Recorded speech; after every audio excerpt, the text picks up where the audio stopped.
Good morning, everyone, and welcome to Today Mañana. I'm Michael. Be very happy to be joined by Nickolas over here. Good morning. Chilly morning here in Charlottesville, but we're going to try and make it work. Luckily, we're in nice heating. Jerry got the heating going, so we don't have to freeze. Which we appreciate. Exactly. Heating yes. in the building, especially on a day like today. As always, we are happy to be presented by Emergent Financial Services, powered by our fantastic sponsors, Matthias Realty, Craddock Series Insurance, Charlottesville Opera, and, of course, FABA. We love being here today. We got a fantastic lineup for you today. We're going to be joined shortly by Bridgid Eversole from Charlottesville Opera. She's going to be here to talk about a couple of great things that are coming up our way. And then after that, we're going to be joined by Matthias from Matthias Realty, and he's got a fantastic story he wants to share with us. He also was very lucky because he actually spent some time in Germany during Christmas season. And Copenhagen. In Copenhagen. Wow. I want to hear how Copenhagen was, too. Yeah. No, our mom is always she watches all these kind of YouTube things, like these people traveling. Yeah. I don't know how they get shows. to travel, yeah. But I'm always jealous. But my mom, every time she sees these fantastic Christmas markets in Germany, and she's like, I got to go during Christmas season. But I'm like, it's cold. She hasn't, I don't think my mom's been out of the house for the past week because it's been so cold. Maybe just on Sunday for church. But literally, she hasn't been out all week. She's like, it's too cold. I'm like, well, if it's cold now, I'm sure it's going to be cold in Germany during, December. So maybe it's less cold. We'll have to find out.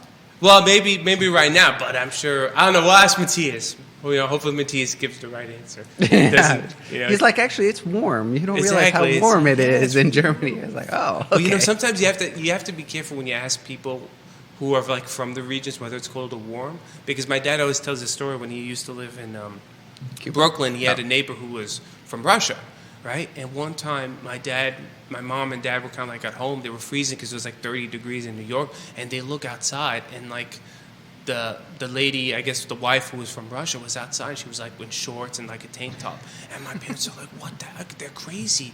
And so my dad had been talking to the Russian neighbor. He goes, "Oh, you have to remember." He goes, "From where we are, it's 30 degrees is a warm day." So it's it's amazing how it's perspective for us. 30 degrees is freezing. I guess from here in Russia, it's oh wow, it's summer over here. Well, there was Alex always uses that famous story that said that they would go summer somewhere in the Baltic Sea, and there was the unbearable heat, but his professor was that's 60, 70. The authors describing the unbearable heat, it was 70 degrees, and we were that's perfect, Yeah. It's the same thing for people in Arizona. It's 100 degrees, and they're like, hey, it's got a little cool tonight, so...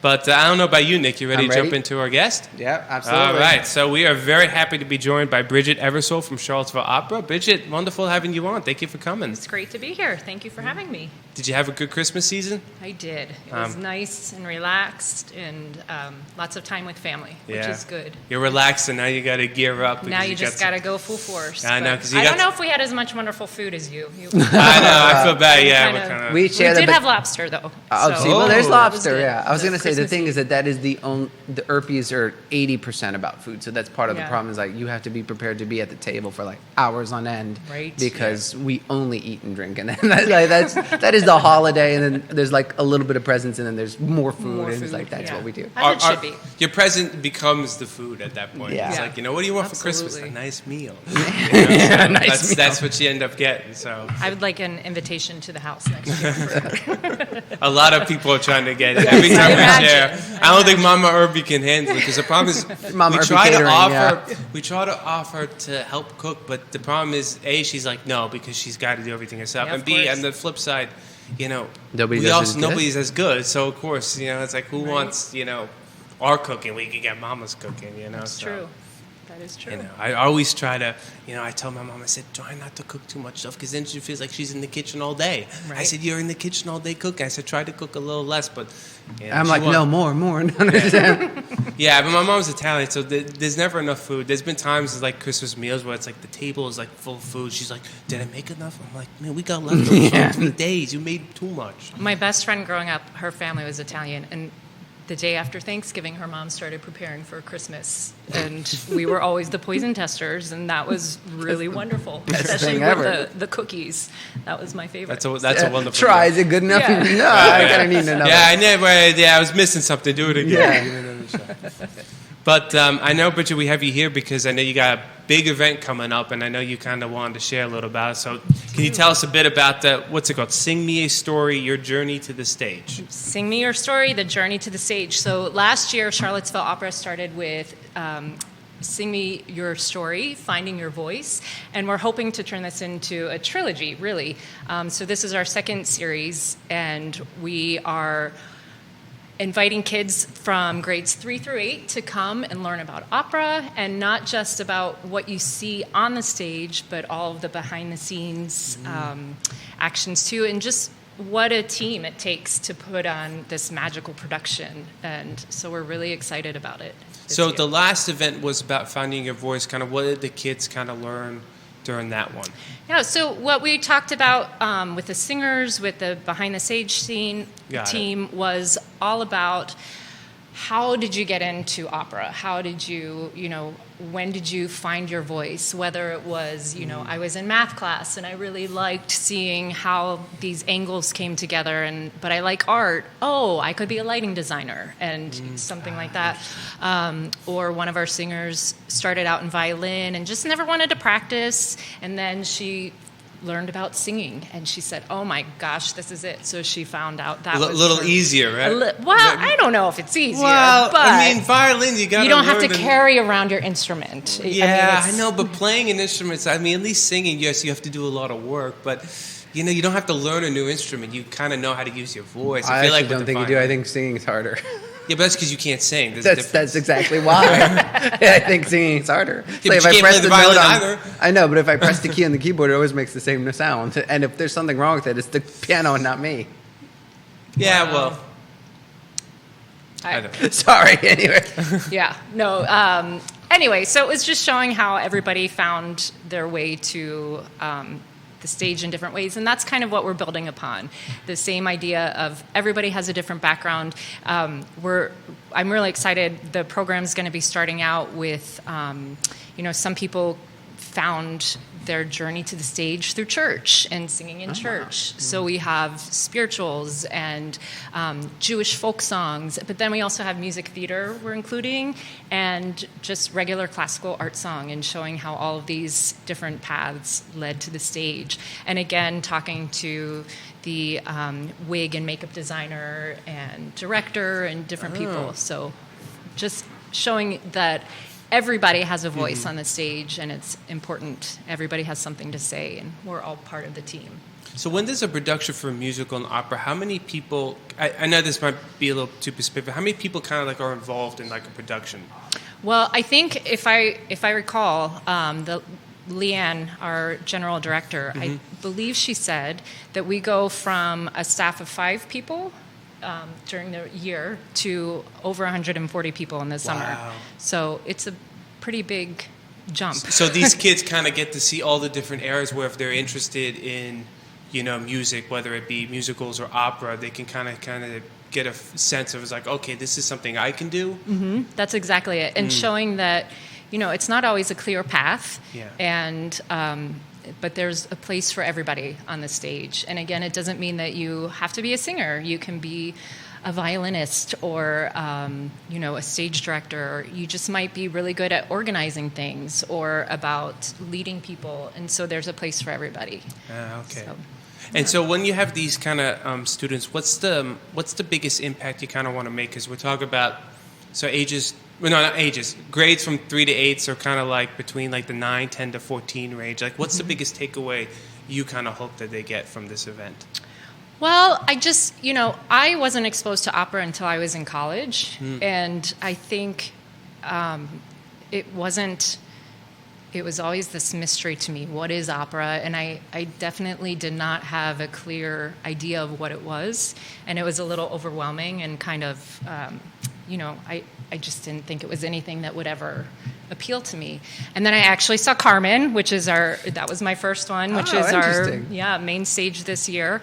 And I fell in love. And I want these kids to understand that, as we say, you have a voice and you fit in any capacity, whether it's somebody behind the scenes, whether it's somebody on the stage, or whether it's somebody in the audience, because opera, these stories span all the generations, and just making everything really approachable, and hoping that even if we touch one child, I think that will make a difference. But I'm hoping that we, do reach out to a lot more than that. So far, we are sold out. Well, not sold out, because thank you to the Joseph and Robert Cornell Memorial Foundation, this is free for all students who attend. Wow. And our first show is completely booked. So we are hoping to add a second show.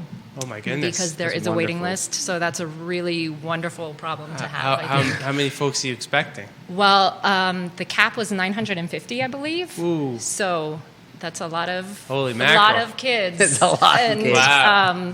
So we've got to make that show tight, but no, it will be. So yeah, we're really excited about that. Just the more kids we can reach. Yeah, that's fantastic. So 950 kids are going to kind of get a little introduction to stage and opera. That's phenomenal. I think that's important too, because I feel like musicals. I feel like in today's age, definitely kids are kind of like accustomed to that. Whether there's a lot of big musicals out there that people are extremely popular. Wicked. Yeah. I was about to say Phantom of the Opera, but I think they discontinued that one, didn't they? Did they stop on Broadway? I just saw that they stopped on Broadway, but I heard that they're going to be on tour. Really? U.S. tour. Oh, wow. So But even with the movies, I think just musicals are a more integral part of American culture than opera has been. Yeah. So it's a good gateway drug is what I was going to say, but it kind of is. Like, people can get introduced to it, the singing, and then may find that opera is not as unapproachable as it seems to be, or it's portrayed. Because in media, it's always like opera is like this big elevated thing that only fancy rich people go to, and then there's the musical that's for Debbie Reynolds and everyone else, but that's not really the case. It never really has been, even historically. Yeah, absolutely. I mean, I grew up going to musicals. We had subscriptions. I was able to do that with my parents, and it was wonderful and a great exposure. But again, it was just opera was this weird thing, and they're really not that different from each other. But kids do. I mean, I spent New Year's Eve watching Wicked, and they're great, absolutely. And we might even hear a little bit of Wicked on the program. So there's a sneak peek. So. Yeah, I think it's just showing all of the different elements that can come together. I think having a little youth come into opera would be good, because I do notice sometimes when you go to we do the Charlottesville Symphony things, it does seem like the audience skews more older, and it would be nice to kind of introduce classical music, opera to like a younger generation, that they too can kind of start coming to these events and. I think appreciate the music that's behind that. I mean, it really is, in reality, it is just kind of like an old-fashioned musical. I mean, maybe Nick might not like that the old-fashioned. It's kind of like an old-fashioned musical in a sense. I know he's not thrilled with that assessment, but that's okay. It is an old-fashioned musical. I was going to say, if you go back all the way, it's just Greek tragedy, but that's too far. That's what I like about it. So, Bridgid, you did mention that you have another show. Where can people sign up if they're interested? Well, I also want to thank the Paramount Theater for being wonderful partners in this. So you can go to the Paramount's website and sign up there through the school. It's either through homeschooling or through the individual schools can sign up. And they can also check our website, charlottesvilleopera.org, to find out more information. But I think one of the things that impacted us the most last year was just seeing a little girl whose eyes walking into the theater, seeing the Paramount for the first time and live theater. This was amazing. And then somebody else saying, oh my gosh, I love opera. And, just having that and seeing people who look like them on stage. And I think that's one of the things that we want to achieve in this, is making it as approachable and personal. And so we hear the stories of everybody, so that anybody can do this, and they are just like you. Yeah, and I imagine some of the kids, it must be their first time probably walking into the Paramount. It's pretty impressive. It's really exciting. It's a beautiful area. It is. I was going to ask, so how many people though are going to be on I guess, on the other side of the stage, sort of like singers and production designers and So we have directors? 4 singers, Okay. and then we have Jeremy Thompson, who is a wonderful pianist in town. I'm sure you know. He is conducting for us, and we have 4 instrumentalists coming in addition to Jeremy. So he'll be playing the piano, and so we have each section of the orchestra represented. We aren't able to have the full orchestra, but so we'll have the instrumentalists, and then I'm not sure how many backstage people. I don't have that answer, but there's going to be a good team. But that's good too, because I think that's important, because there's probably kids out there that know they don't want to be like music, but know that they aren't musical. That, Right. as you were pointing out, you can be an artist, still be involved. You can be a director, still be involved. There's a lot of, even the techie kids can, Right. to the amount of, especially in today's day, like the projectors and the math, the science, it's everything. all, it's Yeah. so integral to making the whole show work. Even the lighting. Just, Absolutely. Someone's Those got to guys- control that lighting. yeah, it doesn't work. It doesn't go by itself. You think Yeah. it does. Like, it works so well that while you're there, you don't realize that there's some guy going with the sliders. It's true. And it's Judah. And that's like Yeah. that's the magic of opera. It just comes together, and it seems like it's this flawless thing, but it's all of the work behind the scenes that makes it so exciting. So when is the event? Because I don't think you've said yet. So when is it? So it is February 25th, which is a 25th. Tuesday. Okay. At right now 10:15, and it is a 60-minute program, which is about 50 minutes of the performance and then 10 minutes for questions and answers, and hopefully a second performance. I believe 12:15 or 12:30, if we can get that happening. So. Do parents kind of have to show up with their kids like 10, 15 minutes early, or 10? Well, most of them are through schools, so Oh, the so most of buses them come, schools. and then Okay. for homeschools, I'm not sure how they do that, but the Paramount takes care of all of that, which, again, it's so fantastic to have them. They've got this down to a science, and That's nice. we Well, don't one have less to worry thing for about you to worry about. anything. Yes. You don't have to yes. drive 950 Exactly. kids. I do not into have the to drive Paramount. 950 kids. No. Yeah. So, yeah, it's And great. so also, I know you have an upcoming duet in February. Can you tell us a little bit about that? Yes, so this is a new series we have through Charlottesville Opera. It is a duet concert series. We've had 2 so far, and our 3rd one is coming up on Valentine's Day. So there's a lovely way to, we have it all done for you. You just have to make a dinner reservation somewhere and then come on over for the opera. This is at St. Anne's, Belfield, and it is one of our former, I believe he was an emerging artist back when it was Ashlon, but he may have not been, he was at Charlottesville Opera at some point anyway. Peter Kendall Clark is coming, and he's doing this duet series with a woman named Molly, and they are doing music theater. There we go. Again, there's a lot of crossover nowadays, so it's going to be the all of the greats of music theater, and you can again find out more about that online, and it should be really fantastic. And you can purchase tickets at charlottesvilleopera.com? Absolutely. .org. .org. charlottesvilleopera.org. Oh, it's Thank org. you. Okay. Yes, so you can purchase tickets there. I believe we'll also have them available at the door. But again, it'll be a really great event. Yes. I will say get your tickets early, because even though they're at the door, they do the last. Elizabeth and I went. My wife and I went to one, the December one, and it was pretty. It was full. It was very It was, yeah. it was like it was at the First Presbyterian Church. The church was almost full, so It was great, and it's yeah. general admission. So It is general admission, so we were there early. get there early. Exactly. Get So your if any seats. guys is wondering, it's like, oh, what can I do for my wife or Valentine's Girlfriend Day or or- girlfriend? Exactly. There's no excuses now. If you've watched Today Mañana, you know exactly what You know There you exactly go. what to do. You know? You take it to an opera duet. 'Cause Exactly. I don't want to throw Jerry under the bus, but Jerry knows what to do. Nick knows what to do. you know what to do, Jerry. Matthias knows what to do. So Yes, it will be wonderful, for sure. sounds exciting.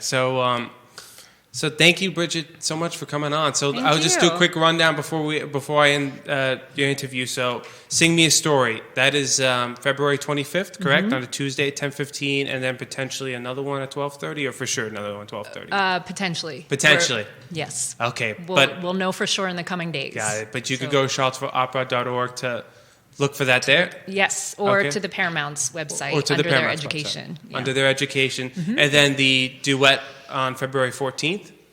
That's correct. Okay. And that you can go right to charlottesvilleopera.org Perfect. and find out information there. Awesome. Thank you so much Great. for coming on. Thank Bridget. you. It's been I wonderful. Good to see you, Bridget. Yes. You too. Thank Take care. you. Bye-bye. Bye. Well, that was great. And we're going to do now a little switcheroo, switcheroo, from one swap fantastic over guest to- to another. Yeah. No, but it's always great what the Charlottesville Opera is able to do. For the youth, I think introducing them to opera is really great. You got to start I When hate they're this- young, Everyone always otherwise- says young yeah. because you got to get used to it because it's harder. Let's be honest. Most of the time, it's in another language. Let's be honest. which is difficult. Yes, which is difficult because you're not going to understand really the words. Even if there's translations, you're not going to understand the words. So you have to begin to appreciate the music, the performances, and You just have to get over the idea that it's an unapproachable form of art. That's really what it is. If it's not if you have the perspective that you can't understand opera, you can't approach opera, then as you get into adulthood, it's going to be harder to bring your kids to it. Whereas if you grew up going to it, that's one of the successful things about the Nutcracker is that there's always debate, is the Nutcracker good for ballet or bad for ballet? And a lot of people point out, if it weren't for the Nutcracker, most parents wouldn't take their kids to ballet. It's true. So it's just sort of like, that's a great intro to ballet. And so with opera needs to have, I mean, what they're trying to do is have that because there really isn't a children's opera the same. I mean, Ravel tried to write one, but it's never been as popular. Yeah. And it's just sort of like, where do you... Well, think about children get introduced to musicals basically, actually, probably mostly through animated movies. Think about when you watch A Lion King or Tarzan, there's always singing. Technically, it's a musical. It's just it is animated. musically, you're right, yeah. You it's an know, animated so in musical. reality, that's kind of their introduction. Opera doesn't really have much of an introduction. The closest thing you maybe had was the Fantasia, potentially. Maybe at least it introduced you to classical music. So Not a lot little of bit. people have seen Fantasia. I must I admit, know. when I met my wife, she had not seen Fantasia. It's just not an Disgraceful. approachable... Yeah, I was very disappointed. I know. But it's not an approachable Disney movie at the same time. Like, where people don't got Mickey Mouse. start by it, yeah. What? It's got Mickey Mouse. I know, you would think that would be an easy sell, but... Yeah. Anyway, we're swapping from Yes, one... we're swapping now from opera to Mr. Matthias Yon. Matthias, thank you so much for coming on.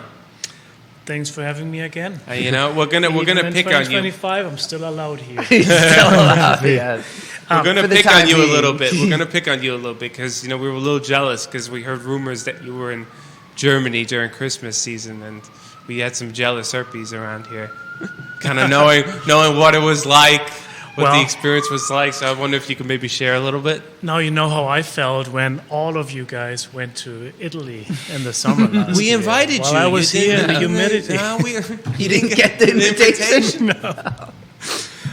Yeah, went to Germany in the time leading up to Christmas. We were back here for Christmas to be with my wife's family. But it was good to travel and see my family over in Germany, see relatives, and also to take my daughter, who is a little over a year old now, to Germany for the first time, which unfortunately includes traveling in a plane with a baby. No fun at all. No. But she did better than we thought she would, and so yeah, and we made a lot of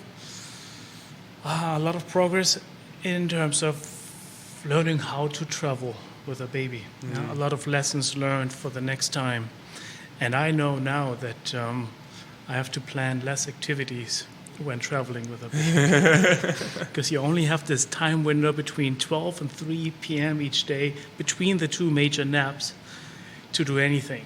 And that's where I cramped all the activities and all the sightseeing, and it ended up being a little bit too busy. Hectic, yeah. It's hectic and stressful. Yeah. Now, But do yeah. you enjoy the hectic? Because I know that with Elizabeth and I tend to be like, let's go, let's keep going, and then you stop for lunch, and then let's go, let's keep going, and then Elizabeth prefers to be a little bit more paced. Well, it depends. When traveling with my wife, if we want to explore a city or a country, obviously we have a packed schedule for the day, and that's fine with us. We like to, only use the hotel to sleep and then just explore and venture the given area. But with a baby, there's only so much you can do, and there's a lot of logistics to consider. Right. How do you travel? Do you go by train, or do you have a rental? And just putting a baby in a rental takes a little bit more time than just two adults traveling somewhere, right? So it's a different story. But I guess that's just my life now. So my travel adjustments. But it was good to be back. It was a lot of fun to be on the Christmas markets. That's what, Chris, I definitely wanted to ask. What are the Christmas markets like? Because here, I know in Charlottesville we have like the holiday market, but it's pretty much the same, farmers market with just kind of a few additional kind of markets, Sunday, some holiday stuff. But when I see like the videos of like Christmas markets in Germany, I mean, it's like it's a big thing. Like they have like these stands where they're serving like, I want to say hot chocolate, but like some sort of hot drinks. Other stands is kind of like selling food, and then they have all these like Christmas things, and my mom's just like dying to go there. Like, what's it like? Yeah, imagine our arts fair or a farmer's market, but Christmas themed. All right, so you have all kinds of vendors in their booths or little shops set up. They either sell food, something typical to the region you're in, or maybe typical to the Christmas season, right? The hot beverage you referenced, that is a spiced wine. We call it Glühwein.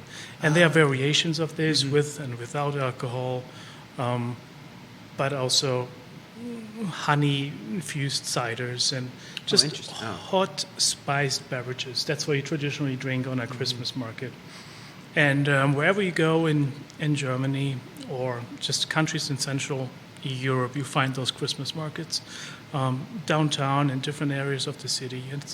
It's a authentic festivity that everyone looks forward to, and obviously tourists love to go there. Yeah. It gives them the spirit of Christmas, but it's also something typical for Europe, right? And it's always nice to go there. I can find foods that I can't find here. There's just this atmosphere, a lot of people gathering outside, even though it's cold, snowy, or windy, or rainy. Is there a specific food that you can't find here that's your favorite, or one or two that you'd say that like you were glad you were able to get while you was there? So I remember my wife being particularly interested in honey nuts, or like roasted candied nuts, whether it's almonds or walnuts. That's something you find in every Christmas market. What I always look forward to is the different types of sausages that they serve in a bun. Of course. I like you like a hot dog. I like savory meat. Yeah. Don't call it hot dog. Don't call it a hot dog. Yeah. A Christmas hot dog. It's Matthias will leave the show if you call it hot dog. Yeah. So So that's what I go to the Christmas market for. you're savory, she's sweet. That's the bottom line. Yeah. And do these Christmas Probably a markets, good match. do they run like all day or at night? When do they run from? Like all week? They typically start early December, when the Advent starts. Okay. Right, the first Okay. Sunday of December, and they run till after a few days after Christmas, and it's typically the afternoon to early evening hours Okay. is when people gather there. And it's like all week, like or just on the weekends? Every day. Every day, wow. Every day. And imagine a county fair. Those vendors, they travel the country from fair to fair. And so if you are a vendor who sells either food or craft or whatever it is on a Christmas market, that's the season for you to generate income. So you want to make sure it's every day, and most downtowns, most cities allow that throughout December, every day in the afternoon to the evening. That's fantastic. Yeah, I'm so jealous, especially when you mentioned all the sausages. I love spice nuts too, so I'm jealous of that too, because I remember Yeah. spice nuts are one of my favorite things too. So now that I know, thanks to Natalie, that it's a thing, when we go to Germany, I will get some. But I remember the one food I would look forward to is just German bread. It's hard to find here. Yeah. Is German bread, does it have like what's... It's more dense, Dense, and okay. It's dark bread, black Dark bread. bread. Interesting. Imagine a pumpernickel style bread that you Okay. sometimes find prepackaged here in the grocery stores. That color of bread. Oh, wow. Okay. Just everything baked tastes better in Europe, I know. at least in my mind. In And- my but to be mouth, fair- mind, whatever. To be fair, sometimes here on farmers markets you find people selling European style bread, which comes close. Oh, that's nice. Yeah, as long as you can get a little closer, because that is difficult. The breads are just. It's hard because you even hear that like it's the water, it's the temperature, it's like especially bread is so finicky. I Like think- it's the difference between a New York bagel and here. I know that Charlottesville just won something for Bodo's Bagels, but you know, no disrespect to them, but I'm like I'll still take a New York bagel every time because it's different. I think sometimes what the issue with bread is that Europeans very much like their bread fresh. Here in America, people are mostly okay with eating bread that was like packaged in like, you know, The day like a before. Wonder Bread kind of thing where it's like, yeah, it's been packaged, it was made like a week ago, but, you know, they're happy to eat it like that. Like, It'll Europeans outlast don't you. eat that kind of bread. Like, they only eat freshly baked bread. They'll go that morning to go to the bakery to get the bread, and that's their bread for the day. And the next day, they'll go to the bakery and get another loaf of bread. That's kind of Well, how I feel markets like. are almost not daily, but they're much more frequent than like here. We have the Charlottesville market is every week on a Saturday. Yeah. In Europe, it's throughout the week because you know, I mean, my dad always tells the story. His grandmother and aunt used to just go walk together down to the market and be like, "What are we eating tonight? That looks good. That looks good." That's like, and they would buy it there. I mean, when Elizabeth and I would walk around early, and we were always up earlier than everyone else. We'd see the guys packing the fresh fish at the store, just unloading right from the truck into the store, and like the guys are cleaning it, and you get that wonderful briny smell.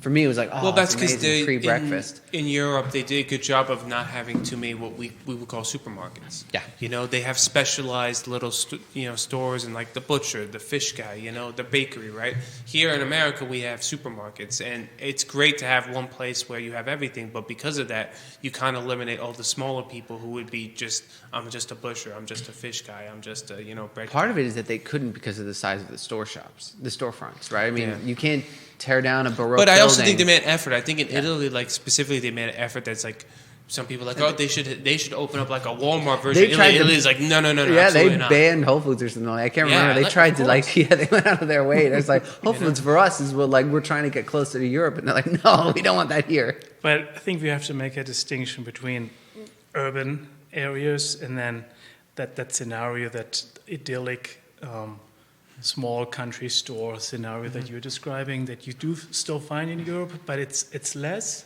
and it's more in rural areas. Got it. So sure, you will find the butcher with amazing cuts in each city, and there's a bakery around each corner, but you also see more big corporations and chain grocery stores. So that's at least my observation. So I think in America we sometimes have a romanticized image of how Europe is, and what you're just describing, it certainly still exists. I mean, you know it, you travel to Europe all the time, but don't you think that it's also becoming less? You know, everything's subject to change. One example, when we went in December, we started our journey in Denmark, in Copenhagen. And what I noticed, and that is a development that must have happened in the recent years leading up to last year, because I don't remember seeing it back when I still lived there. 7-Eleven. Everywhere you go in Copenhagen, you see little 7-Eleven stores, which I thought is just this American phenomenon, but they are at every corner in Copenhagen right now, and they're actually nice stores. I tried it. The coffee was amazing. Not like a coffee you find here in the 7-Eleven. They have baked goods in there. Everything is fresh. They sell fruits. It's actually a solid store. I hate to admit it, but I went there. It was interesting to see. So it's just an example of how even those traditional things in Europe are slowly changing. There's definitely a fight not to get in too much into this topic, but there's definitely, because I've seen people talk about like Florence getting, it's the size of a small city, but it gets millions of people per day. And so there is definitely a push to preserve it, even because like you can find a Starbucks everywhere in Italy. That is 100% true. And I've seen, and I was disappointed because I thought it was all Americans going there, but it's not. It's even like I heard 2 British ladies coming out with their Starbucks, like, oh, thank God that I got my Starbucks because I can't live without it. And in their British accent, I'm like, you're in Italy, get a cappuccino. What are you doing? But you know, everyone's different. But they've tried to creep in. I think the benefit that Italy has is that streets are still extremely narrow. It's harder to have a giant store like that function in some cities. Like Siena is a no drive zone. Like their historic center. So it's really, really difficult for a major chain store to look at Siena and say, like, I know there's tons of people living there. I know millions of people come every day to see it, especially during the summer. But I really can't necessarily break into it the same way because I can't get the logistics right. It's impossible. If you have a city where you need a license to run a special, not only do you need the taxi license, you need the license to be able to go into the pedestrian zone as a taxi to pick people up. You really can't have giant trucks coming in unloading goods on a daily, weekly, monthly basis. So I think part of it is Italy has been in some way preserved from that because like you have the hill towns, you have all these things that it's like they were intentionally chosen to be inaccessible because for defensive reasons in the Middle Ages or in ancient times.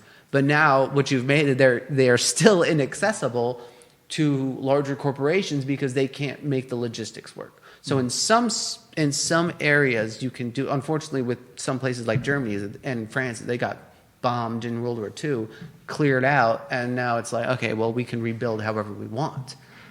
So they've somewhat been able to modernize. I think Italy, even though it got heavily bombed, it doesn't have always the same problems. I think it's the same in like Spain and Greece, especially Greece with all the islands. You have a logistics problem. Whole Foods is going to look and be like, I have to ship my goods from here onto here to get them onto a boat to get to this store. They're going to think twice about doing it. It makes more sense to move into to larger regions like Germany, China, places where it's like, okay, I have dense populations and I have accessibility. And I think the Mediterranean, because of its terrain and the way the cities are structured, it makes it harder for them to do that. But that push that you talk about, that push to preserve something authentic and something small, batch, local, we see this here too. Maybe that's a good segue into, same topic, but focusing on Charlottesville. We have nice bakeries here too, right? Isn't there a new Czech bakery in Crozet that opened up? Praha. We have, exactly. I like it. Yeah, it's very good. We have the same here in Charlottesville. There's this push to do, sure, farm to table is not a new idea, but we see more and more small restaurants and small shops that are not affiliated with a bigger chain, right? And so that's the personality of a city like Charlottesville. We see this in Europe, we see it in the US, and I'm thankful for it. There's the convenience of going to a big grocery store, and I go to Walmart sometimes, of course. But it's also nice to have the opposite, right? And I'm glad we have it here in Charlottesville. Actually, many of them. Agreed. Right? It's important to have the option. That's really what it is that you have the ability to do it, even if you can't. Because even a lot of people complain about the expense of like going to the markets and things. Yes, it can be more expensive at times than getting the cheapest item at Walmart, but at the same time, even if you just do it every once in a while, even as a special occasion, you're still helping out a local business just for that week, for the day, whatever you need. It's important just to remember that it doesn't have to be, if you can't afford to make your weekly thing or your daily thing or what have you, even if you just sort of like, on a special occasion, I'll go get a cake from a local baker, or I'll go get a loaf of bread for Christmas that's from the local baker, that helps them out too. Like it's not a matter of just making it your weekly thing, even if it's the occasional thing. It's important. But I think what we also see is in dire economic times, which is certainly the case for some people right now, the specialty coffee is one of the first things people avoid, right? Specialty coffee or coffee at Walmart, right? So that's an easy decision for many. And so I think that's the challenge a lot of small shops and companies face these days, as always, whether it's in Italy, in the old world, or here in the US. The new world. The new world. Yeah, so that was a great topic. But I know Matthias had wanted to share. I know you kind of wanted to share a little story. You wanted to kind of give everyone, like, start the new year on a right foot, right? So I know I wanted to make sure we save some time for that. So something inspiring, yeah. I Let's thought jump it would into be it. a good story to share here as we start 2025, and we are looking to make an impact, and we still remember all the New Year's resolutions, and in that spirit we are motivated and enthusiastic, right? So it's actually something that happened in December. A few months prior to that, I met a family. It's a family from Afghanistan that had to flee years ago already. So they fled to other countries. They went to Syria and to Turkey, and eventually they were granted an asylum visa from the US. Apparently they had to wait many years for it, but they didn't give up, and eventually they received it, and so they made their way to Virginia, to Charlottesville actually. And I met them last October, I believe, through a Turkish friend who employs one of them in the family. And so they spoke to me. They asked me if I can help them find a home. Sure, I work in real estate, of course. You can become a client. I can find you a home. That's what I do. But this one was a little bit different because they have this amazing story to tell. First of all, how they made this long, strenuous journey into the US, which I find already inspiring. Mm-hmm. But then, as I learned about the family, about their story, and actually what they all do for a living, and how they are able to qualify for a home loan, for example, in order to purchase this home that they now own. And as a realtor, I have to sit down and we have to ask uncomfortable questions, but also find out what kind of home they're looking for, and how many people will live there, and what area, all the standard questions. And in the process, I just learned about this family and wanted to share about it a little bit, because when they moved here, they obviously, after a while, all received their work permits as well. And so it's a family, mother, father, and then they have 5 children. 4 of them are with them here in all ages, from age 7 to 20, I believe.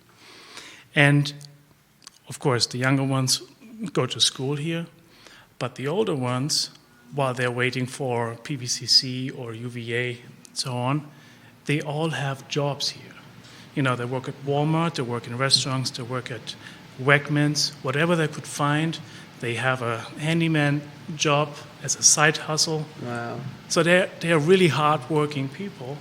All of them in the family, there's no exception. The mother works as well. And the mother and the father, they don't speak English, or they're just learning English. But that was not a reason for them not to work, right? Mm-hmm. And so everyone works, and together they actually qualify for a loan. Wow. Right? So they found a loan officer that specializes on situations like this, where there are a lot of cultural differences, there's a language barrier to consider.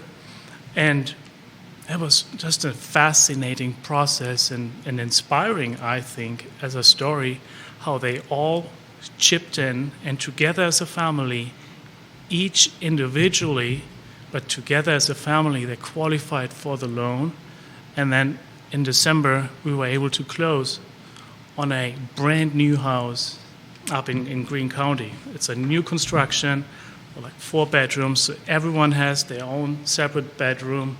It's, as I said, it's brand new. It has a yard. It is the American dream, basically. And I know we all talk about how especially Americans often tell me the American dream is dead, and it's harder and harder to accomplish that. But for me, that is an example of the American dream in action.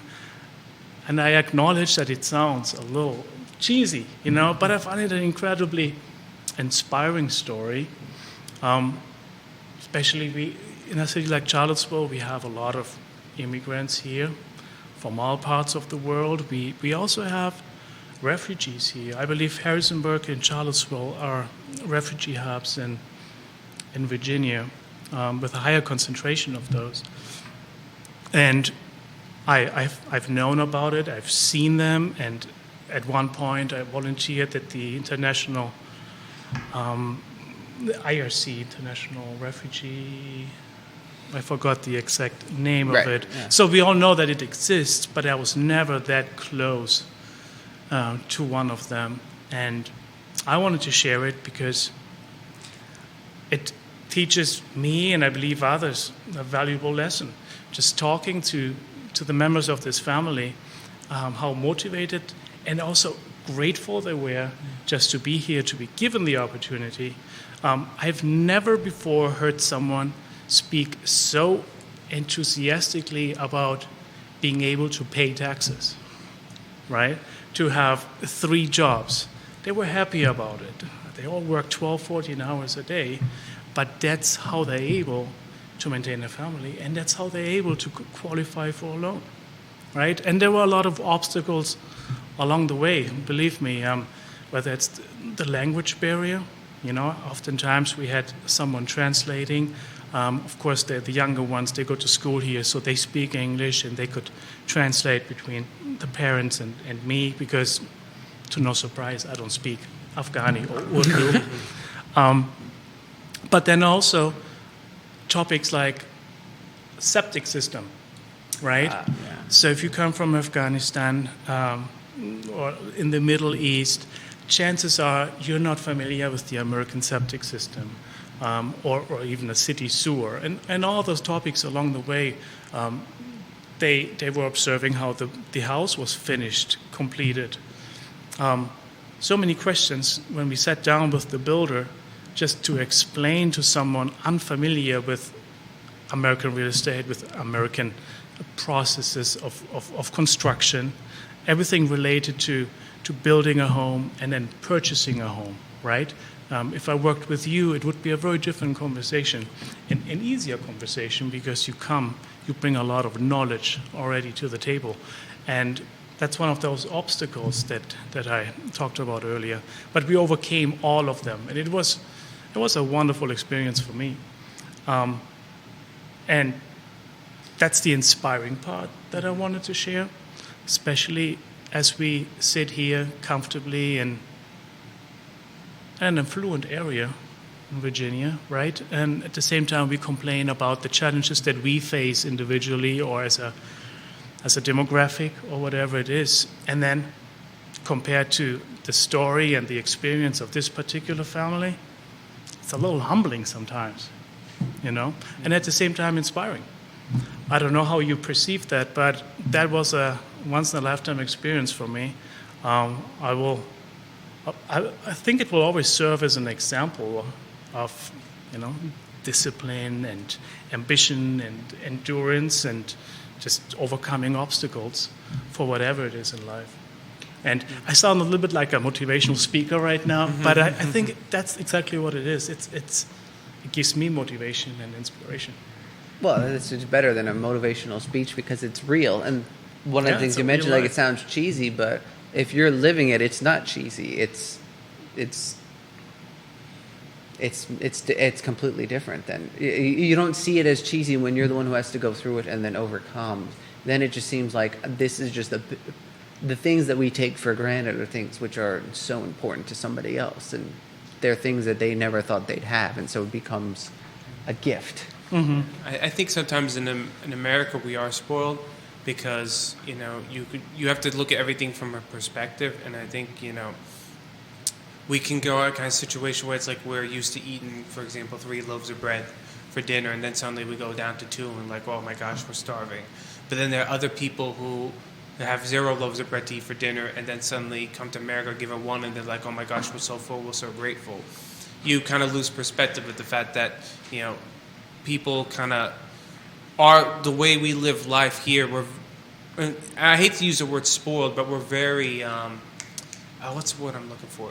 We're very lucky, fortunate to have the life that we have here. People come from much less fortunate situations, and they come here, and what we take for granted, they are like, oh my gosh, I'm so happy to have a home. I'm so happy to have these jobs and to kind of work and everything. And like Matthias said, like hard work, I think it kind of shows that, the American dream is still achievable through hard work. It's not easy. It never is and probably never will be, but it doesn't mean that it's not achievable. But like you said, the kids are working, and how many kids did they have? They have 5, and 4 of them are here. Wow. And they all work. And they how, go to what's school, like the age and they range? all, ages 7 to 20, Wow. I believe. Yeah. Very inspiring. incredible. And, we all acknowledge this right now, but we also, at the same time, we read those headlines every day in our American media here about how there are systemic barriers that make it impossible for someone to accomplish what they have determined their dream to be, right? That it is impossible to achieve your dreams here. And that's just that serves as a good example of how it still exists, right? This is the perfect example for me, and I would like to, tell this story to everyone, to anyone who complains about the government, putting up barriers and making it unachievable, and the American dream is dead. No, it's not. I think that's proof for me, on a very personal level, of course. No, it's a good story to start 2025 with. Hopefully, we're going into better times, and just kind of an inspiration for people to kind of really get. Yeah, like Matthias said, anything's possible, really. With hard work, and the American dream is still alive. And a little faith, because they have a lot of patience. Bless you. A lot of patience to wait to not only come into America, but just in the hopes that they'd be able to find those jobs and everything. It's a wonderful story. Thank you for bringing it, Matthias. Thank you for sharing. I think that's great. That's it. It's a good. I will send you a picture of the family standing in front of their house. I have it framed at home. It's wonderful. Would they be okay sharing it or no? I asked them first. Okay, you asked Probably them first. some cultural, implications to consider. Yeah. But yeah, It's always so, polite anyway. I wouldn't want my photo shared unless I knew, regardless of any implications. So next time you go to Walmart and you see a lady in the produce section, think about the story. I will. Well, Or when you go to one of the downtown restaurants, that's where they work as well. maybe off the show, I'll ask you which restaurant, just just so that we let them keep a little bit of their privacy. Well, thank you for letting me share that story. Well, thank you for coming to share it. It's a good story to kind of start the new year off. Right? It starts off on the right foot instead of starting off the wrong foot. You kind of started off you want to get the year on a kind of good note, So that's a good way. Because we don't do resolutions, so Nah, we gotta do something. I think we had Matthias on last. I think Alex and I were on the show. He's like, "What's your?" And I'm like, "I don't have one because." Matthias and I were talking about that. Yeah. And I put Michael on the spot. Exactly. And you I said, don't do that. I don't do that. I always And I still resolve don't. not to have one, and I always keep it. Exactly. You never fail your New Year's resolution. Yeah. Well, I've been noticing, obviously every year, one of the biggest New Year's resolutions is get in shape, kind of lose weight. Yeah. And I've been noticing because I've been going to Planet Fitness lately, and it's just I went in and I'm like all these people there. I'm like, oh, It's full, huh? it's full now. Yeah. Yeah, every January. But everyone always says it's like you wait a month and then it's just back to normal because it's like they go there, they do a month, and like, I'm tired of this. So it's like, what's the point of the New Year's resolution then? If you're gonna quit. So Lent is better because you have to stick for 40 days. Yeah, humans are interesting that way, right? But then there are also those that actually continue, they push through, and you will see them every month in the gym. The gym is just one example of places where you try to accomplish what you write down in your New Year's resolutions. But yeah, in that spirit, may we all achieve what we plan, what our dreams are. Yeah. Right? That's the our own message individual American dreams. Hopefully, we get to achieve them. Yeah. That's right. Thanks, guys, for having me again. Thank you for thank coming you, on, Matthias. Matthias. It's always, That's wonderful. always a pleasure. And I threaten that I'll be back next month. We look forward to it. We hope you keep your threat. You better. No. Yeah. Thank you so much, Matthias. Thanks, Matthias. Thank you, guys. That was fantastic. The good way to start the new year. That's a great story. I love stories because, as Matthias points out, the only difference sometimes between a speaker that's like a motivational speaker and something like that is that the story, there's something about narrative that is intrinsically human. And so we can relate to it better. And this is one of those. I mean, well, it happened to Matthias. Matthias lived it. He experienced it, versus sometimes people give like a hypothetical story, or it'll be very vague and you're like, was this story real or did they just make it up for the purpose? No, Matthias is like, no, I lived this. This is authentic. This is authentic. And it's not even just Matthias. These people, like, these people live. These people went from he told me Afghanistan to Syria to Turkey. I mean, imagine all that kind of that chaotic life, what they were living, and now they come here and now they have a home. And, they're living that mundane life that sometimes you take for granted. For them, it's heaven right now because what they had to kind of go through. So it's a fantastic, good for them. And, I hope they continue to have success here in Charlottesville. We're happy to have them. Yeah. And you never know. Maybe some of the kids end up at the Sing Me a Story. Maybe. You never know. You never know. Some of them are still not. They're right in that age. We'll have the singers. Exactly. There's a lot to be grateful for. Yeah. I'm grateful for having you as my partner today. That was a great show. You're supposed to say I'm grateful for having you as my partner too, but that's okay. That's all right. Well, you missed your shot. Thank you, Nikki. I didn't take my shot. I wasn't that grateful. Just gonna slide right by that one. Okay. For next week's show, we're kind of like figuring out a guest. We're holding off on guests. Yes, exactly. So we'll figure out as to who's hosting. I could promise you one thing: it won't be me and Nick next week. After what happened, it's not going to be me. After Nick, it's not me. But definitely, we always want to thank our sponsors, our presenter, Emergent Financial Services, our fantastic sponsors, Matthias Young Realty, Craddock Serious Insurance, Charlottesville Opera, FABA. Always a big thank you to Jerry for having us here. Big thank you to Judah for making us look good.